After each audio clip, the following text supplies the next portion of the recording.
Welcome back to Good Morning Tobago on Tobago Updates. Viewers, yes, it is budget day right here in Trinidad and Tobago. And while a lot is expected, we have there's a lot of questions, it's a lot of anticipation about what is to come this afternoon. We are going to get into some of those discussions. But before we delve a little bit into budget, we are going to be speaking with Miss Caroline Birchwood-James, who, if you don't know, you should know her by now. She's somebody who has been advocating long and hard for many, many years about the growth and the development of the tourism industry right here in Tobago. And she was recently recognized and awarded the Gold Hummingbird Medal from the government, from the president, on Republic Day. So we're going to be speaking to her a little bit about that first before we get into our conversations about budget. So, special good morning and welcome to you. And of course, I'm going to say here again, congratulations to you. We are indeed proud and happy that you received this award.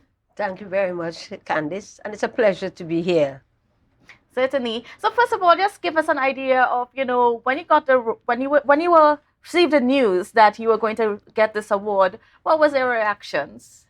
Well, it's my daughter who told me because all my devices were down, and she rang me and asked me, I'm about 1:30. I'm trying to take a little sleep, and she asked me, Mommy, have you looked at your emails? I said, no, I have my devices down. She said, Mommy, I'll read it to you. Well, I jumped off the bed. And I rang my next daughter in Trinidad. They told us that they wanted us to keep it confidential because they had not sent out the list yet. So there were limited people that you could tell. But we were thrilled and excited. And of course, I started planning, well, what will I wear? As you know, I made my own outfit. Yes. So that was 2 weeks of putting this outfit together. And you have to line it and all of that. The cloth was short. So if you notice, the pants is in a little different pattern. We had to send for some more material to make the pants. There were also instructions given as to how you should dress. No strappy straps and no strapless. So you know what that meant, because they have to put a medal on. So that meant you had to be a bit of conservative in how you dress, Yes. Yes. And a thrilling experience. Certainly. And if, like I said at the start, Ms. Caroline Birchwood-James has been such a major advocate within our space. And when you look back at just all the things that you have, all the energy that you've put into to try to, make tourism in Tobago as successful as it can be, what when you reflect on that, what do you think about, what your work and what you've been able to do? Well, this has been an unexpected journey. I don't think I'm in charge. I think God is in charge of this journey. And I think to a certain extent, I have done what I set out to do, which is to educate the people of Tobago and Trinidad about tourism and the wonders of tourism. And also, I was successful in getting the state and the Tobago House of Assembly and the tourism division to listen to some of my suggestions. And one of my biggest accomplishments is the Tobago Tourism Development Fund, which is it is operated out of this Exim Bank, okay, and that is for Tobago tourism operators. It's a state-guaranteed fund, and it's for tourism operators to get money to continue their business or to expand their hotel or renovate or whatever it is. And that operates out of the Exim Bank. And the person who is in charge is a Mr. Thomas, and he's actually from Tobago. Yes. And certainly, again, congratulations to you. And I know that there are some disappointments along the way because Tobago has so much potential. Everybody knows that Tobago has amazing potential to do well, but we haven't gotten there yet. And then when you look back at, just some of the biggest challenges in terms of us being able to really put Tobago on the map and to really put it where it should be, in terms of tourism, what do you think those stumbling blocks are? Well, I would say we were halfway there. But in 2008, when we changed that Foreign Direct Investment, that Foreign Investment Act, that plunges us into the state that we are in. It was a steady fall after that. You see, while you did not want your foreigners to buy, and that is something that I will always have a problem with, the message that was sent is that you didn't want foreigners. You have to be very careful of your message, that was sent. And that's why we have that steady decline. Bear in mind, we also had about 6 murders with foreigners. So all that also impacted on us to where we are today. Now it's an uphill battle. And we need the money, which we don't have. Okay, so I'm hoping with this budget that we'll get some more money to Tobago so that we could do some more tourism marketing and we can try and attract some more airlines, because that is the crux of the matter. You have to get people in. We have to get people in from Scandinavia. The cycling classic that was yesterday, we had no Europeans. Why? No Condor or KLM for them to connect, to come direct to Tobago. Remember, you're traveling with bikes and whatever it is. You can't be going to Trinidad. When you get there, you can't get up to Tobago. Accessibility from Trinidad. You need a direct flight. So that I'm hoping that things can be better. Alicia Edwards and Atita, I think they're doing an excellent job with the limited funds. But that's the thing.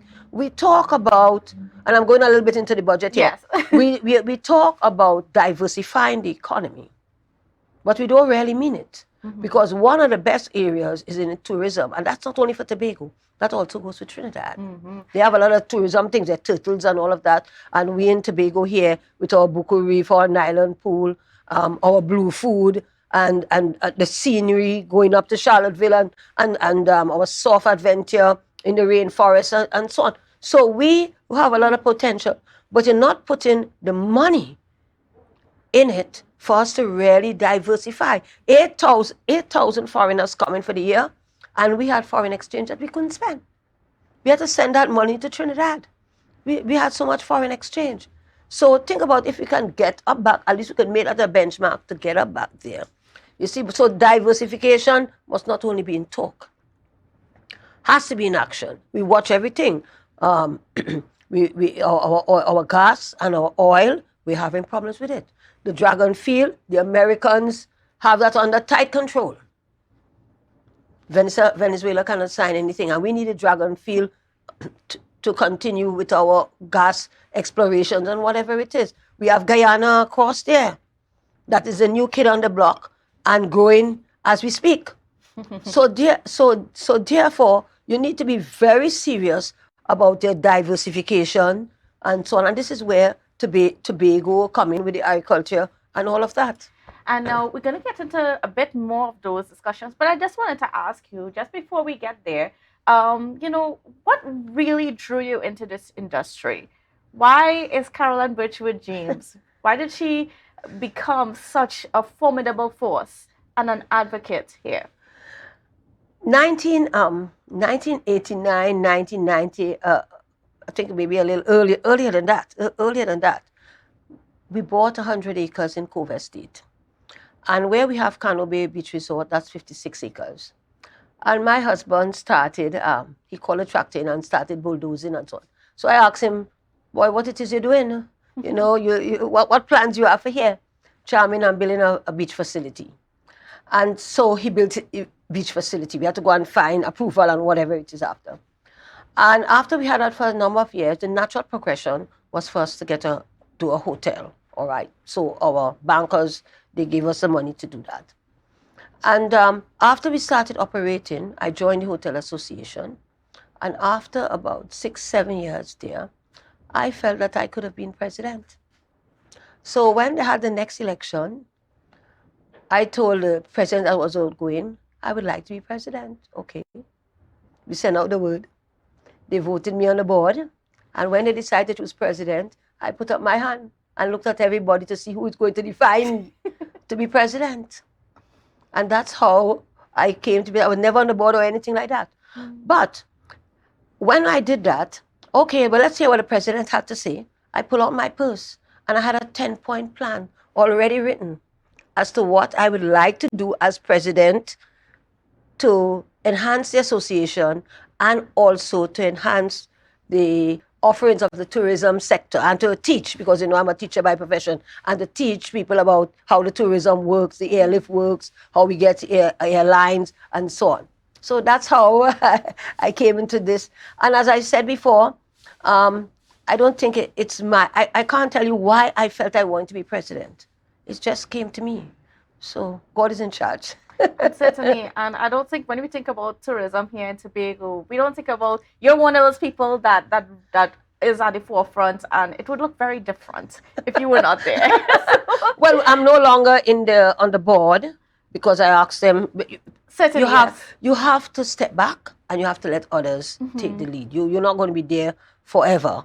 And there are other things that I want to do because I also do my fashion line with the cruise ship season that is coming in, and I also supply 2 boutiques, one in Tobago and one in Trinidad, with some of my pieces.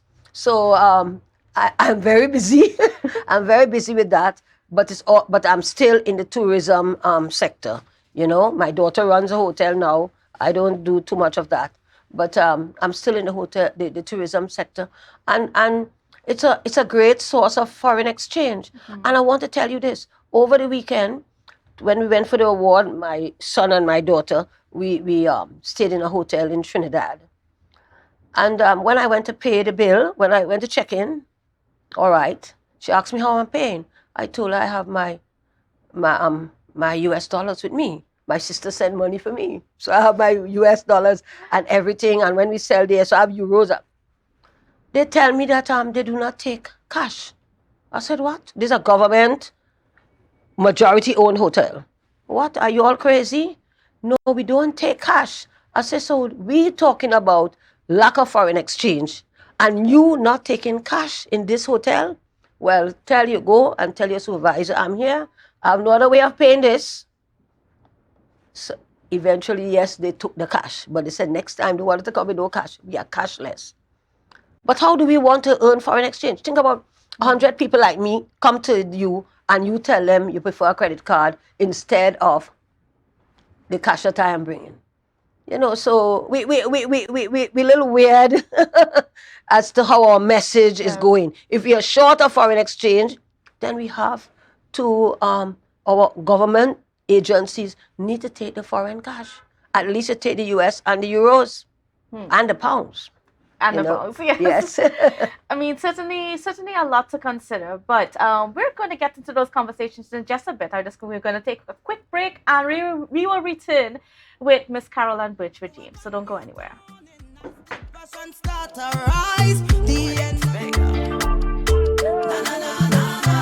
Wake up with Kandace and Denise. Welcome back to Good Morning Tobago on Tobago Updates. Viewers, we are continuing our conversations this morning with Gold Hummingbird medal winner, I should say, or awardee, I should say, Miss Caroline Birchwood-James. It's such an honor and a pleasure to have her with us.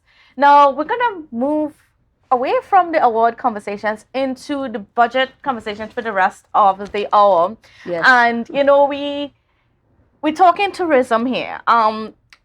It was just very interesting that whenever diversification, that conversation about diversification comes up, whether it is with Finance Minister Hummingbird or Prime Minister Dr. Keith Rowley, there's always a bit of a skepticism about it. There's a bit of reluctance to give it that attention it deserves or that political will that it deserves. We have so many times we've heard that we continue to depend on the energy sector because it is sure money. And not just sure money, it brings in quite a bit of revenue for us here in Trinidad and Tobago. So to diversify may not, in their opinion, may not be the best option. But yet all the economists and so on are saying that we need to. And then here in Tobago, tourism has that potential to contribute quite a lot of much needed foreign exchange dollars right now. Well, what I want to say is, I lost my train of thought for a minute. But listen, it's education. When you look at places like Paris and London, okay, and even New York, it's visitors all over the place. They look forward to their visitors. When you walk down the Champs, it's visitors, visitors, visitors spending money going to the Louis Vuitton shop that each handbag is 3,000 US and all that kind of a thing. Okay, it is tourism. They have gas and oil. They also have manufacturing and all the other things in our economy, because these are big economies, but they still look forward to their tourism. Paris, I think, makes the most money from tourism in the world. Paris, okay? Everybody going down there to Paris and walk on the Sham and go to see the Eiffel Tower and visit on the Seine and the food and the whatever it is. Okay? So the same thing goes in New York. You go to New York in July, August, Lord, it's hot, and there are a lot of people. You go on the train and people speaking all kind of different languages and so on. And that is only New York. What about London? Changing of the guards and whatever it is, and people shopping and so on. So it's not something to discount. Every country makes money from tourism, whether it's Iran, Iraq, whatever it is, whatever is a desert tourism or whatever it is. And it's a great source of foreign exchange. But we have to get serious about it. We have to. Why? Our gas and oil is dwindling. How many barrels that we were getting 10 years ago? We're getting about 10,000 less a day right now. Okay, our gas reserves is dwindling. Hence, we have Point Lisas. Many plants in there almost shut down. Shut down some of them. You see, because we don't have enough gas to supply all our industries. We praying and hoping for this dragon field that we know the Americans have us and Venezuela in a stranglehold. That's how they operate, mash up your economy and so on. So that we have to look at viable options. And beside the manufacturing, okay, one of the great things is this tourism. And we have to push it. People are going to be coming for Carnival in Trinidad, Carnival here in October. And they're going to be walking with US dollars or pounds or euros or whatever it is. Okay, whichever carnival you choose. And you need to encourage that. And you need to encourage events like our cycling classics. They are coming. They're coming to stay in our hotels. They're going to be eating our food and so on. So the amount of activities like our cycling classic is what we need. But we are hampered here because our airlift. Right now, we only have British Airways. I think we have Condor coming in later down season, in the year. But we do need an airlift from Scandinavia, and we need more of those. I mean, and as somebody who has been involved with these conversations and in terms of trying to get these airlift here to Tobago, what do we need from the government to make it happen? Because there's only so much that the THA can do in terms of, the permissions, etc. So I just wanted to enlighten us as to what we really need from the government to be able to get some of these things off the ground. Well, the first thing is that we need a Tobago. I love Tobago government. Let me put it like that, where they will say yes to a lot of things that will be aiding our development and that we will not get problems. For example, let's go a little bit. That quarry up there, I understand they have not got their quarry license. No, they have not. And the export license yet. Right, okay. Now, that is a foreign exchange earner. People can come, they pull a barge up and get their boulders or whatever it is. But why it is a state entity have to have problems to get a license? Is it that we're not complying with the regulations? These are the if so, then say so. So the public, the Tobagonian public, will know exactly what is going on here. But to us, it's a glaring case of some kind of a thing. We don't know what it is. We don't want to say what we think it might be. A glaring case of why we don't have a license. Now, it's almost the same thing with the airlift. Okay? First thing we need is an airlift committee. I saw last week, Wednesday, there was a transport bill. I'm not sure what I get from the transport bill. I'm trying to see what exactly they want to do, but there's no specifications. There's no specifics as to what this transport company is about, more than they say it's going to be about transport for Tobago. Well, listen, if you're dealing with buses, it's far different than what you want to deal with when it comes into airlift. Yes. You need an airlift committee specific. And we have people who were trained to be part of an airlift committee. So you don't have to go far. We have people trained to do that. All right? But the airlift committee is what you need. And then you can have your transportation division who are going to deal with your buses. I understand they talk about the maxi taxi where you have to get your license in Trinidad. That's a no-go. Hand it over to Tobago where they know the drivers and their people, and they will know who to give a license to or not. They are intimately involved in the people. They know their people. So I'm not sure exactly what they want to do with this transport bill. But then you have civil aviation that you're going to have to deal with civil authority, what do you call it, airport authority, Yes. and so on. So you have to apply to all of these. You see, so you have to have a I love Tobago attitude when it comes to these things where you have to get permission from Trinidad. And there's where our autonomy comes in. So are we seeing that I love Tobago attitude from the government? Sometimes. Sometimes. But you see, in my experience, whenever you have opposing parties, that's where the problem lies. How do we get past that? How do we get past that towards the development of Tobago and Trinidad as well? Because if we start thinking beyond the politics and we start thinking about the economy and the people and so on, I mean, all that it just benefits everybody all around. Yeah, well, we're going to have to pass that. You see this, but you look at the scenario that we are in here. We have a 14-1 party, or whatever they want to call themselves, okay, now running the Tobago House of Assembly. Mm-hmm. That's a very strong mandate. And therefore, that is not going to change. And you have a different party running the central government. And whether they like it or not, they have to collaborate. When we had the meeting with Mr. Augustine, talking about the connection. Yeah, the inter-island transportation. Right, okay. And this is what I said. This is time for us to lower the rhetoric. The time for the rhetoric is gone until next elections. Mm-hmm. Right now, you have 60,000 people who are depending on you and to develop this island. You have to talk to yourself. Lower the rhetoric and raise the diplomacy. High diplomacy is what you need. And you have to swallow your spit like what your mother would have said, whatever you feel, because your 60,000 people is depending on you, and you have to talk to the Prime Minister. You have to write him. He don't have to answer. You tell your people you wrote and he didn't answer. Next month you write again. You like to have a meeting. By the time you tell your population he didn't answer the third or fourth time, I'm sure the Prime Minister will get the message. It's politics you're talking about. Yes. Okay? And they want to win the elections, and the way they see it, they have 2 seats there. They're not sure what is going to happen. Okay? So they want to make friends. Okay? So but the ball is in, I would say, the Chief Secretary court. Yes, you are the smaller man. Let's put it like that.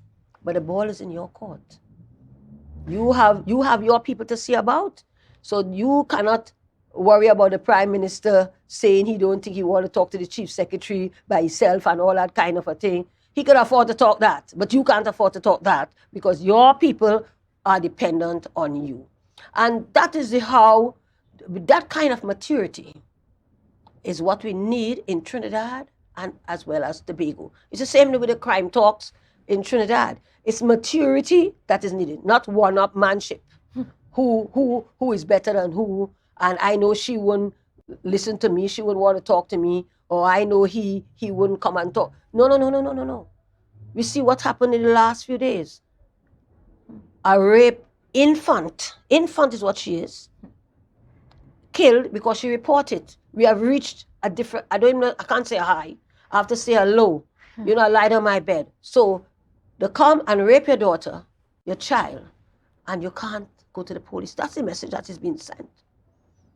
Every parent is terrified because look at what it is. And not only that, you try to wipe out a whole family in doing that. You have 4 children, you shoot 9 people, 4 dead. A woman who was once sane is now a crazy woman. Doctor's going to have to be injecting her every minute because that's what you have. That's the reality of what you have there. Okay? You have now, they have gone to a different level. You have to come and start talking. Whether you're going to start hanging, whether whatever it is you have to do, I don't know. I listened to our commissioner of police when the 4 children were killed. She sent a communique I want to know, where's her training? And I'm saying this diplomatically. Where's her training?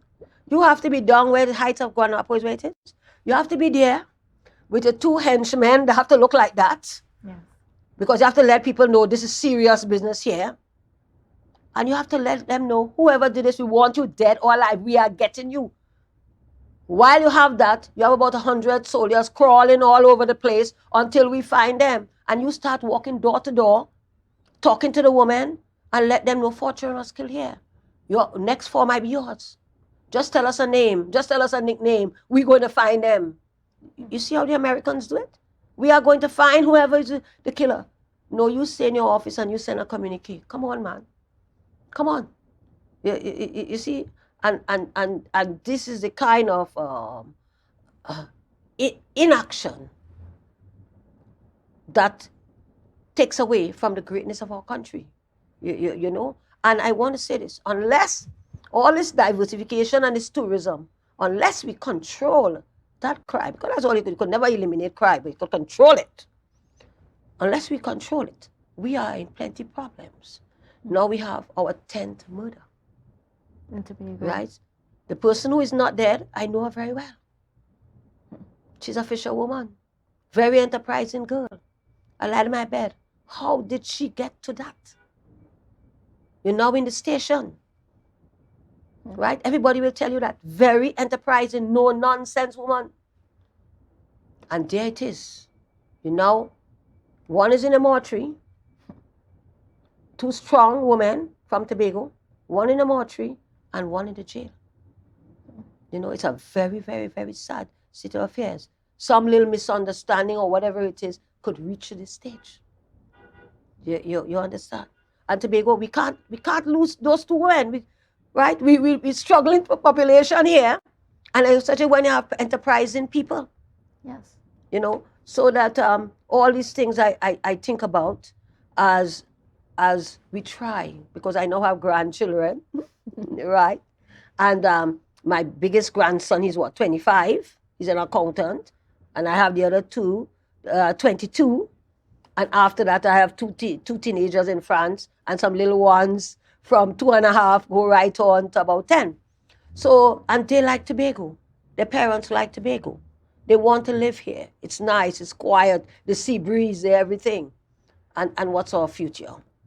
You see, this and so on. So this crime, and now we have about 10 murders, I said, this crime situation is not going to augur well for foreigners, for our local guests who come to Tobago, and for us who want to live here. Yes. You understand me? I mean, if we are not comfortable, then it's difficult for us to make it comfortable for our visitors. Well, yes, because people are looking at this 10. We never had that kind of numbers in Tobago. So we are very uneasy. Yes. We are all very uneasy. You see? Now, some analysts are saying that, perhaps this budget might be the budget where crime is the focus, just because of what's been happening in our country. What do you want to see in terms of the investments that we need to make to get crime under control? I would say that we need to put a lot of money in intelligence and technology. Mm-hmm. And you see this thing called this facial recognition that is controversial. I think they have a thing called Clear AI. I think we need some of that, because the facial recognition will allow us to recognize faces.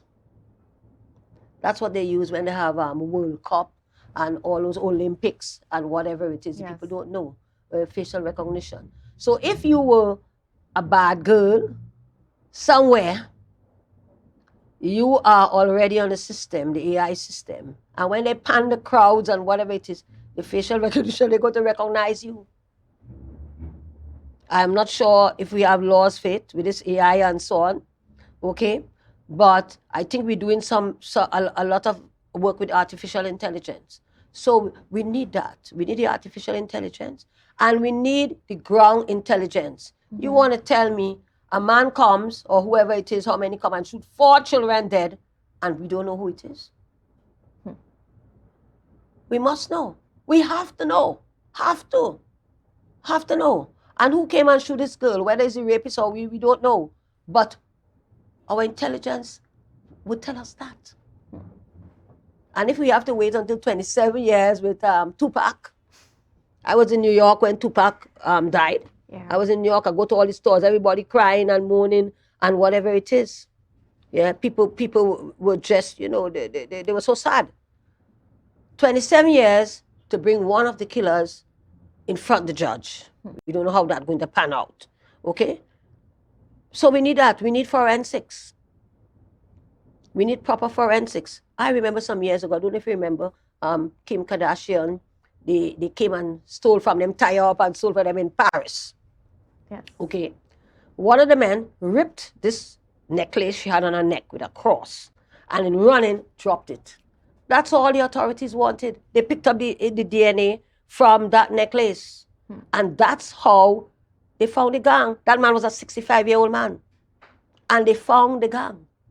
So we need the forensics. Okay? And that's certainly something that is yes. lacking So in a lot of our your investigations. artificial intelligence with your Yes. facial recognition, your on-the-ground intelligence, and your forensics is what is going to get us out. And of course, plain policing and so on is what is going to get us out of this system. And of course, you must have a commissioner that is serious, that is no nonsense, that is going to push back and is going to, there must be some fear in your criminal. Okay, you do your thing, we will do ours, in the sense that we are going to get you, we are going to find you, and whether we have to bring you in dead or alive, because that's what we have to talk about now. If you could watch 4 children and shoot them, 9 children and shoot them, and 4 dead, then we have to start to talk about whether we should be bringing you in dead or alive, kind of a thing. You see? Yes. Yes. All right. So we're going to have to pause the conversation right there. But don't worry, viewers. We've got a lot more coming up for you with Miss Caroline Birchwood-James on the program. So don't go anywhere.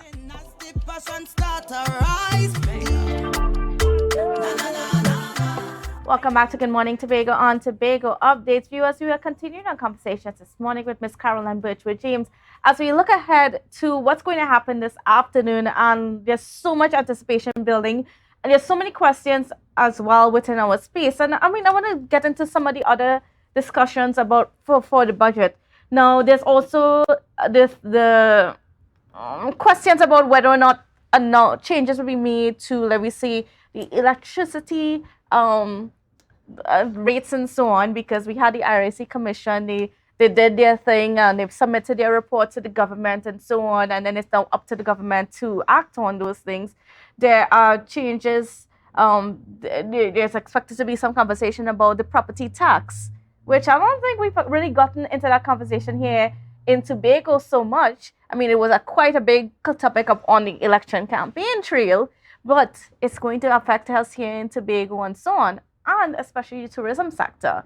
So I want to know from you, just from being in the tourism sector, how will the implementation of the property tax affect you guys, and have you been a part of those conversations yet? We have not been part of the conversation. Our last conversation was a few years ago when they started, and they told us that they're not sure how they are going to calculate the property tax for the tourism plants, the hotels, guest houses, okay? And I don't think we have got an update after that. What they have done is doing the residences. Yes. Okay, because I got notification and so on that they received my application and all of that. So that we are not sure, but I'll tell you this. A lot of my hoteliers cannot pay any exorbitant property tax. In fact, they can't pay anything else.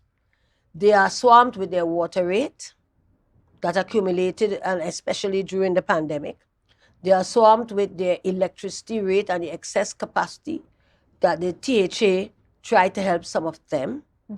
They are swamped with efforts to renovate their properties.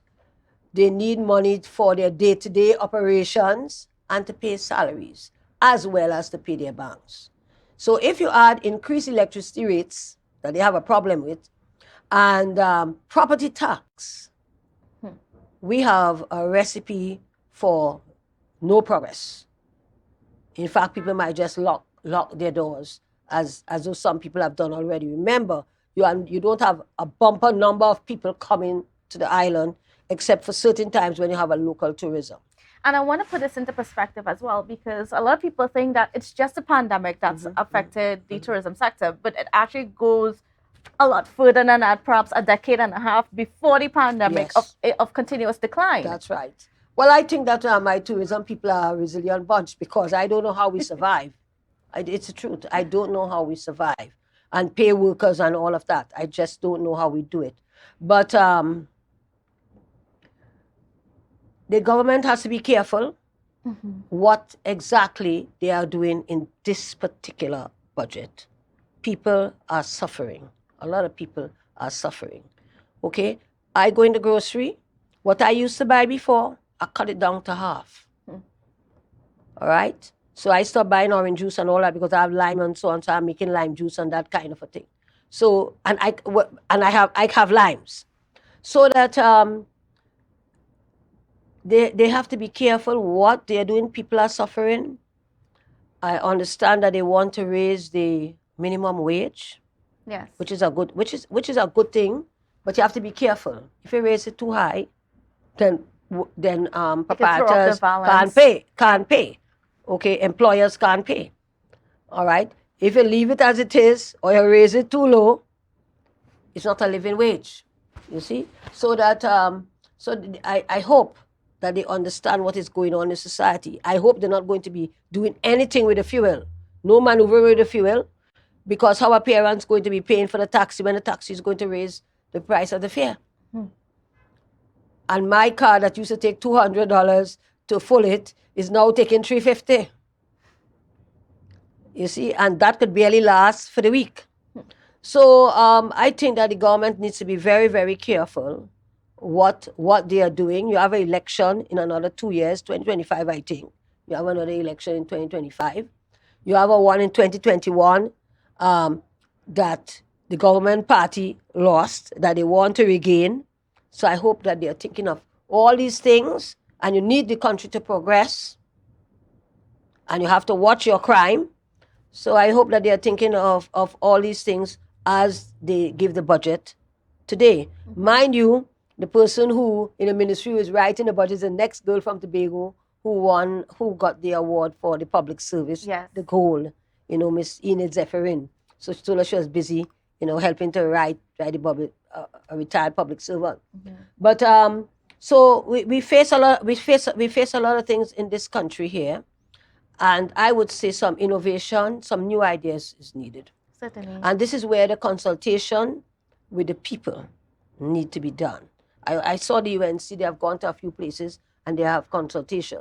I know that, I'm not sure if this year they did it with us, but we used to go down to Trinidad to the Ministry of Finance and have consultations with the Minister of Finance and his team as to what we would like to see. Many times they don't take us on. It's only a talk shop. Yes. But at least they know something. Yes, they know what the population is thinking. I don't know if anybody went down to do anything like that this year. But we have some serious challenges in this country. And this country is a great country. And the carbons that we have make us much more comfortable than others. But I think it's a management. Yes. You see? When you're looking at, I think the central bank put out a statement recently stating that our economy grew by 3% in the first quarter of the year. And I am expecting, I guess it's safe to assume that the Minister of Finance is going to, start off his presentation on that aspect. Because if you look at how he started his presentations off in previous times, he likes to take those little nuggets and go. But, even when he talks about that 3% growth, that's an isolated figure when you compare it to what's happened in the last few years and the fact that we continue to be in a deficit budget. and our economy has declined so much over several years, and not just over the pandemic period, which affected the whole entire world, but previously. Do you think that Minister Imbert would be a bit more realistic in terms of the outlook for the budget? Well, you have to understand where that 3% growth came from. And that 3% growth came from increase in oil prices. Yes, it did. It did. It's not anything that we did. This is increase in oil prices with the demand and so on. Mm-hmm. I understand that the price per barrel will be between 93 and 95 as we speak. Mm-hmm. So that's where we get our 3%. And funny enough, at a time when we have a decline in oil production. Well, this is this, and this bears the fact that when you close down Petrotrin, was it a well thought of thing? Mm-hmm. And now because you have to use, all right, you watch your wages and whatever it is. You said you were running at a loss. How much money you think?